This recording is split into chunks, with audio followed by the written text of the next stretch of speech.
Hi சொந்தங்களே, எப்படி இருக்கீங்க? நம்ம சேனலில் நடந்த ஒரு ரியல் லைஃப் ஸ்கேம் ஸ்டோரியை பற்றி டிஸ்கஸ் பண்ண போகிறோம். ஸோ போன வீடியோவில் நம்ம ஜாப் ஸ்கேம்ஸை பற்றி பார்த்தோம். அண்ட் இந்த வீடியோவில் மேரேஜ் ப்ரொபோசல் ஸ்கேம், இந்த டாப்பிக்கில் வந்து ஒரு ரியல் இன்சிடென்ட் ஸ்கேமை பற்றி பார்க்கலாம். ஸோ வெளிநாடு அப்படின்னு வரும்போது அங்கேயும் வந்து ஸ்கேம் நடக்குது. அண்ட் நாங்கள் வெளிநாட்டில் இருக்கிறோம் அப்படின்னு சொல்லி நம்ம ஊர் மக்களை எப்படிலாம் ஸ்கேம் பண்ணுறாங்க அப்படிங்கிற அந்த ஒரு சீரியஸை பார்த்துட்ருக்கோம். அதில் இன்றைக்கி பார்த்தீங்கன்னா நம்பர் 2 மேரேஜ் ப்ரொபோசல் ஸ்கேம்ஸை பற்றி பார்க்க போகிறோம். இந்த ஸ்டோரிக்குள்ளே போகிறதுக்கு முன்னாடி ஒரு விஷயம் நான் என்ன தெளிவுபடுத்திக்கிற விரும்புகிறேன் அப்படின்னு பார்த்தீங்கன்னா, இவங்களோட ப்ரைவசியை ப்ரொடெக்ட் பண்ணுறதுக்காக நேம், இடம், பொருள், gender, amount and location, everything எல்லாத்தையும் வந்து மாற்றிட்டேன். இது எதுவுமே வந்து அவங்களே கேட்டால் கூட இது நம்ம ஸ்டோரியாக இருக்காதுப்பா அப்படிங்கிற அளவுக்கு தான் இந்த ஸ்டோரி வந்து இருக்க போகுது.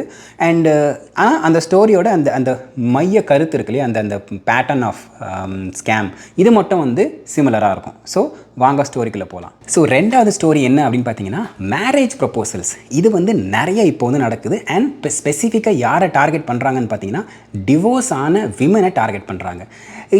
எனக்கு தெரிஞ்ச இந்த ஒரு பொண்ணு வந்து அவங்க வந்து 20 வயசில் லவ் பண்ணி ஒரு பையனை வந்து கல்யாணம் பண்ணியிருக்காங்க. அண்ட் அவங்களுக்கு வந்து இப்போதைக்கு ஒரு வயசில் வந்து ஒரு பொண்ணு இருக்குது. அண்ட் அவங்களுக்கு இப்போ வந்து 24 வயசாகுது. விச் மீன்ஸ் சார் கல்யாணம் ஆகி 4 வருஷத்தில் ஏதோ ஒரு காரணத்தினால அவங்க ஹஸ்பண்ட் வந்து அவங்க பிரிஞ்சு வந்து அவங்க அம்மா கிட்டே இருக்கிறாங்க. அண்ட் அவங்க இருக்கிறது வந்து ஒரு கிராமம். அதனால் அவங்க மனசில் எப்படி இருக்குதுன்னு பார்த்தீங்கன்னா, 2வது கல்யாணம் பண்ணிக்கணும் அப்படின்னா நான் வந்து இந்த ஊர்லேயே இருக்கக்கூடாது, இந்தியாவிலே இருக்கக்கூடாது, நான் வந்து ஃபாரின்கே போயிடுறேன், ஒரு ரொம்ப கண்காண இடத்துக்கு போயிடலாம் அப்படிங்கிற மாதிரி அவங்க மனசுக்குள்ளே ஒரு எண்ணம் இருந்திருக்கு. அண்ட் இந்த எண்ணம் தான் அவங்களுக்கு பெரிய ஒரு பிரச்சனையாக வந்து முடியும் அப்படின்னு அவங்களுக்கு வந்து அப்போ தெரியல. அவங்க என்ன பண்ண ஆரம்பிச்சிருக்காங்கன்னா, இந்த மேட்ரிமோனியல் வெப்சைட்டில் வந்து டிவோர்ஸி அப்படின்ற கேட்டகரியில் அவங்க வந்து போட்டு நிறைய ப்ரொஃபைல்ஸ்லாம் வந்து போட்டிருக்காங்க. இதில் நிறைய ப்ரொஃபைல் மேட்ச் ஆகிருக்கு. அண்ட் அவங்க இன்ட்ரெஸ்ட் கொடுத்தது கூட பார்த்தீங்கன்னா ஃபாரினில் இருக்கவங்க மட்டும்தான் அவங்க வந்து இன்ட்ரெஸ்ட் கொடுத்துருக்காங்க. அதில் வந்து மேட்ச் ஆன ஒரு ப்ரொஃபைல் பார்த்தீங்கன்னா நல்லா வந்து இவங்ககிட்ட பேச ஆரம்பிச்சிருக்காரு. அவங்க எவ்வளோ நல்லா பேசிகிட்டு இருக்காங்க பார்த்தீங்கன்னா, ஒரு 2-3 மாதத்துக்கு மேலேயே அவங்க வந்து அட்லீஸ்ட் வாரத்தில் 2-3 நாளாவது ஒரு 1 hour பேசுகிறாங்க அப்படின்ற மாதிரி அந்த வெளிநாட்டில் இருக்க நபர் வந்து பேசியிருக்காரு. தமிழ் தான். இந்த 2-3 மாதம் பேசும்போது, இந்த இனிஷியலாக பேசும்போது எல்லாத்தையும் கேட்க முடியாது இல்லையா, நார்மலாக அப்படி என்ன ஏது அதெல்லாம் பேசும்போது நல்லா பேசியிருக்காரு. இனிக்க பேசியிருக்காரு. எந்த அளவுக்கு பேசியிருக்காருன்னா, இவங்களுக்கு வந்து அவங்க வீட்டு சைட்லேருந்து அவங்க அம்மா அப்பா அவங்க ரிலேட்டிவ்ஸ் எல்லாம் வந்து வேறு ஒரு மாப்பிள்ளை, அந்த ஊர்லேயே பக்கத்து ஊரில் இருக்க ஒரு மாப்பிள்ளையை வந்து பார்த்துருக்காங்க. ஆனால் இவங்களுக்கு பார்த்தீங்கன்னா இந்த ஃபாரின் மாப்பிள்ளை தான் பிடிச்சிருக்கு. இது வரைக்கும் ஒரு வாட்டியும் பார்த்ததில்லை. ஒரு வாட்டி வந்து ஃபோட்டோ மட்டும் வந்து அமைச்சிருக்காரு அவர். ஆனால் அது உண்மையாக பொய்யான்றது உங்களுக்கே தெரியும். ஆனால் பேசுகிறதுல பார்த்தீங்கன்னா நிறைய வந்து லிபரலாக இருந்திருக்காரு. உன்னோட இஷ்டம்தான், நீ நினைக்கிறதா எல்லாமே அப்படின்ற மாதிரி வந்து அந்த பெண்ணோட எல்லா ஆசாபாசங்கள் எல்லாம் தெரிஞ்சுக்கிட்டு அதுக்கேற்ற மாதிரியே அவரோட ரெஸ்பான்ஸ் வந்து இருந்திருக்கு. ரொம்ப கனிவாக இருந்திருக்கு. அதனால் அவங்களுக்கு ரொம்ப டீப்பாக அவர் தான் வந்து பிடிச்சிருக்கு. ஆனால் கல்யாணம் அப்படின்னு வரும்போது கொஞ்சம் எக்ஸ்ட்ராவாக விஷயங்கள் பார்க்க வரும்போது தான் இவங்களுக்கு வந்து கொஞ்சம் பயம் வந்திருக்கு. ஏன்னா பேசும்போது ஃபஸ்ட்டு பேசிட்டாங்க, ஒரு 2-3 மாதம் பேசிட்டாங்க. அதுக்கப்புறமா அவங்க திருப்பி மேரேஜ் அப்படின்னும்போது திருப்பி 2வது கல்யாணமும் எனக்கு வந்து ஒழுங்காக அமையலை அப்படின்னா நான் ஒரு பெரிய பிரச்சனையாகிடும் அப்படிங்கிறதுக்காக அதுக்கப்புறமா அவங்க வந்து சில கேள்விகள் கேட்க ஆரம்பிக்கும்போது அவர் வந்து கொஞ்சம் இடக்கு முடலாக வந்து பதில் சொல்லியிருக்காரு. இந்த ஸ்டேஜில் தான் அவங்க என்ன பண்ணியிருக்காங்கன்னா எனக்கிட்ட வந்தாங்க. எப்படின்னா இன்ஸ்டாகிராமில் மெசேஜ் அனுப்பிச்சு, இது வந்து இந்த ஃபாரின் மாப்பிள்ளை இவர் இருக்கார், இவர் வந்து கரெக்டாக வந்து இருக்காரா இல்லையா அப்படின்னு பார்த்து சொல்லுங்கள் அப்படின்னு வந்தாங்க. ஃபர்ஸ்ட் ஆஃப் ஆல் நீங்கள் அமெரிக்காவில் வந்து பல லட்சம் பேர் இருக்காங்க. அந்த பல லட்சம் பேரில் யாரை போயிட்டு என்னன்னு சொல்லிட்டு என்னால் வந்து தேட முடியாது, ரொம்ப கஷ்டம். ஆனால் இந்த கேஸை நான் ஃபுல்லாக கேட்க ஆரம்பித்த உடனே எனக்கு வந்து லைட்டாக புரிய ஆரம்பிச்சிச்சு. ஒரு வேளை இது வந்து ஸ்கேமாக இருக்குமா அப்படின்ற ஆங்கிள் நான் வந்து பார்க்க ஆரம்பிச்சிட்டேன். இதில் நான் அவங்ககிட்ட வந்து என்ன சொன்னேன்னா, ஒன்றே ஒன்று மட்டும் பண்ணுங்கள். நீங்கள் என்ன சொல்லுங்கன்னா, திடீர்னு உங்களுக்கு இருக்க சொந்தக்காரங்க யாராவது ஒருத்தங்க கூப்பிட்டுட்டு அவங்கள வந்து திடீர்னு சர்ப்ரைஸாக ஒரு வீடியோ கால், ஏன்னா அவர் வந்து எந்த நேரத்தில் அவைலபிளாக இருப்பார், உங்களுக்கு 3 மாதம் பேசிகிட்டு இருக்கீங்க இல்லையா, எந்த நேரத்தில் அவர் அவைலபிளாக இருப்பார் உங்களுக்கு தெரியும். அதனால் கரெக்டாக அந்த டைமுக்கு ஃபோன் பண்ணி வீடியோ காலில் வாங்க அப்படின்ற மாதிரி பேசி அவர்கிட்ட வந்து என் மாமா ஒருத்தர் வந்திருக்காரு, கல்யாண விஷயம் பேசுகிறாரு, அவர் எனக்கே அவர் வந்து கொஞ்சம் ஓவராக பண்ணுவாருங்க, அதனால் வந்து 2-3 கேள்வியெல்லாம் கேட்பார், அதுக்கு எல்லாம் ஏதோ ஒன்று பேசி பதில் சொல்கிறாங்க. ஏன்னா எங்கள் வீட்டில் ரொம்ப இன்ஃப்ளூயன்ஸ் இருக்குது, அவர் வேண்டாம்னா எங்கள் வீட்டில் வேண்டான்ற மாதிரி சொல்லிவிடுவாங்க, அதனால் அவர் பேசுகிற கேட்ச மாதிரி எனக்காக கொஞ்சம் கேளுங்க அப்படின்ற மாதிரி சொல்லி நீங்கள் வந்து அவர்கிட்ட பேச சொல்லும்போது 2 விஷயத்தை மட்டும் அவரை வந்து பண்ண சொல்லுங்கள் போதும், அதில் வந்து நமக்கு வந்து கண்டுபிடிச்சிடலாம். அதுக்கு மேலேயும் அவர் வந்து பாஸ் ஆகிட்டார்னா அதுக்கப்புறம் நான் என்னென்ன பண்ணணும் அப்படின்ட்டு எனக்கு தெரிஞ்சதை நான் சொல்கிறேன் அப்படின்ற மாதிரி சொல்லி அவங்கள நான் என்ன பண்ண சொன்னேன்னா, வீடியோ காலில் பேசும்போது அப்படியே சுற்றி அப்படி அந்த வீடை சுற்றி காமிக்க சொல்லுங்கள்.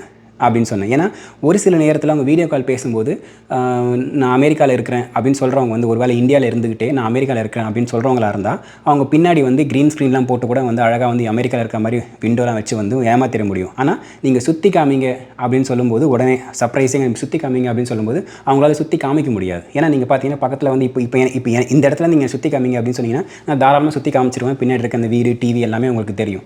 ஆனால் இப்போது நான் இந்தியாவில் இருந்துக்கிட்டே பின்னாடி க்ரீன் ஸ்க்ரீன் வச்சுக்கிட்டு சும்மா இங்கே இந்த ஆம்பியன்ஸ் இருக்கிற மாதிரி நான் உங்களுக்கு வந்து வீடியோ போட்டிருக்கேன்னு வச்சுக்கோங்களேன். அப்போ நான் சுற்றி காமிக்கும் போது உங்களுக்கு வந்து இந்த ஆம்பியன்ஸ் தெரியாது. அப்போ வந்து அவங்க கொஞ்சம் ஹெசிடேட் ஆவாங்க. ஸோ அந்த ஒரு விஷயம் மட்டும் நீங்கள் வந்து சர்ப்ரைசிங்காக அவர் பண்ண சொல்லுங்கள். ரெண்டாவது அவரோட பாஸ்போர்ட்டில் இருக்கிற வீசா காப்பியை வந்து காமிக்க சொல்லுங்கள். இது 2 மட்டும் பண்ண சொல்லிங்கனாலே உங்களுக்கு வந்து ஓரளவுக்கு வந்து கண்டுபிடிச்சிடலாம் அவர் உண்மையாகவே அமெரிக்காவிலேருந்து தான் பேசுகிறாரா இல்லை வந்து அமெரிக்கா நம்பர் வச்சுக்கிட்டு அவர் பாட்டினை வந்து மற்ற ஊர்லேருந்து பேசுகிறாரா அப்படின்ற மாதிரி நான் வந்து கேட்க சொன்னேன். அந்த கேட்கும்போதே நீங்கள் ரெக்கார்ட் பண்ணி வச்சுக்கோங்க. அந்த வேறு ஒரு ஃபோனில் வந்து சும்மா ரெக்கார்ட் பண்ணி வச்சுக்கோங்க அப்படின்னு. ஆனால் அவங்க அதுக்கப்புறம் வந்துட்டு அவங்க என்ன சொன்னாங்கன்னா அவர் சரியாகவே ரெஸ்பாண்ட் பண்ணல. நான் கேட்குற கேள்விக்கு வந்து என்ன நீங்கள் முதல்ல வந்து ஆஃபீஸ் அட்ரஸ் கேட்டிங்க முதல்ல அதை கொடுத்தேன். அதுக்கப்புறம் இந்த எந்த ஊருன்னு கேட்டிங்க அதே நான் சொன்னேன். நீங்கள் ஒரு விஷயமா கேட்டுக்கிட்டே இருக்கீங்க. நீங்கள் இப்படி வந்து நீங்கள் நம்பாமல் இருந்தீங்க நான் என்ன பண்ணுறது அப்படின்ற மாதிரி அவர் வந்து கில்ட் ட்ரிப் பண்ண பார்க்குறாரு. நீங்கள் நிறைய கேள்வி என்ன கேட்குறீங்க இதுக்கு மேலே என்ன தான் பண்ணுறது அப்படிங்கிற மாதிரி வந்து பண்ண பார்க்குறாரு. ஆனால் அவருக்கு என்ன தெரியலனா இவங்க வந்து ஜெனியூனாக பயப்படுறாங்க அப்படிங்கிறது தெரியல. அதனால் இது வந்து நம்மளோட அவசியம் கிடையாது. உண்மையாகவே ஜெனியூனாக உன்னை பிடிச்சி அவர் வந்து நீ வேணும்னு நினச்சாருன்னா நீ கேட்குற எல்லாத்தையுமே கொடுப்பாங்க. இன்னும் பார்த்தீங்கன்னா இன்னும் எந்துவாக கொடுப்பாங்க.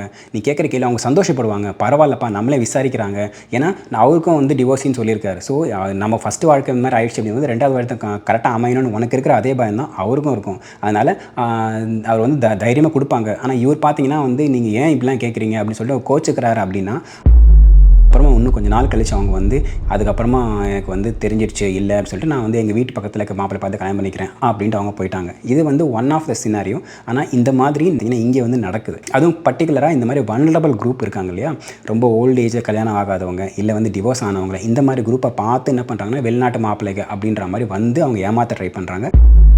சரி எதுக்கு ப்ரோ இந்த ஸ்டோரிலாம் அப்படின்னு கேட்டிங்கன்னா ஆக்சுவலாக இந்த ஸ்டோரி உங்களுக்கு தெரிஞ்சால் தான் ஒருவேளை நீங்கள் வந்து ஜாப் அப்ளை பண்ணுறேன்னு போகும்போதோ இல்லை வெளிநாட்டு மாப்பிள்ளை யாராவது உங்களுக்கு வந்து ரிக்வெஸ்ட் கொடுத்து நீங்கள் பேச ஆரம்பிக்கும் போதோ இல்லை டேட்டிங் பண்ணும்போது நீங்கள் பேச ஆரம்பிக்கும் போதோ இல்லை இன்வெஸ்ட்மெண்ட் பண்ணி நீங்கள் வந்து பேச ஆரம்பிக்கும் போது இந்த பேட்டர்ன் உங்களுக்கு தெரிஞ்சிச்சுன்னா உங்களுக்கு வந்து ஈஸியாக நீங்கள் தப்பிக்கிறதுக்கு ஈஸியாக இருக்கும். அது மட்டும் இல்லாமல் உங்களுக்கு தெரியலனா கூட நீங்கள் உங்கள் ஃப்ரெண்டு யாராவது ஒருத்தர் வந்து திடீர்னு நான் வந்து வெளிநாட்டில் ஒருத்தர்கிட்ட பேச ஆரம்பிச்சிருக்கேன் ரொம்ப நல்லா இருப்பான் அப்படின்ற மாதிரி கொண்டு வந்தாங்கன்னா அந்த இடத்துல நீங்கள் ஸ்டாப் பண்ணி என்ன ஏதுன்னு விசாரிக்கிறதுக்கு உங்களுக்கு வந்து ஒரு ஆப்ஷனாக இருக்கும். அதுக்காக தான் இந்த ஸ்டோரியை நான் வந்து ஷேர் பண்ணேன். ஸோ அவ்வளோதாங்க, எனக்கு தெரிஞ்ச இந்த மாதிரி ஸ்கேம்ஸை பற்றி நான் வந்து உங்களுக்கு சொல்லிட்டேன். உங்களுக்கு ஏதாவது ஒரு பக்கத்தில் தெரிஞ்ச ஏதாவது ஸ்கேம்ஸ் இருந்துச்சுன்னா அதே வந்து கமெண்ட் செக்ஷனில் சொல்லுங்கள். இதுக்கு பின்னாடி வரவங்க இதை பார்த்து படித்து பயன்பெறட்டும். இதே மாதிரி இன்னொரு வீடியோ சந்திக்கிறேன். அது வரைக்கும் thank you, tata, take care, bye by.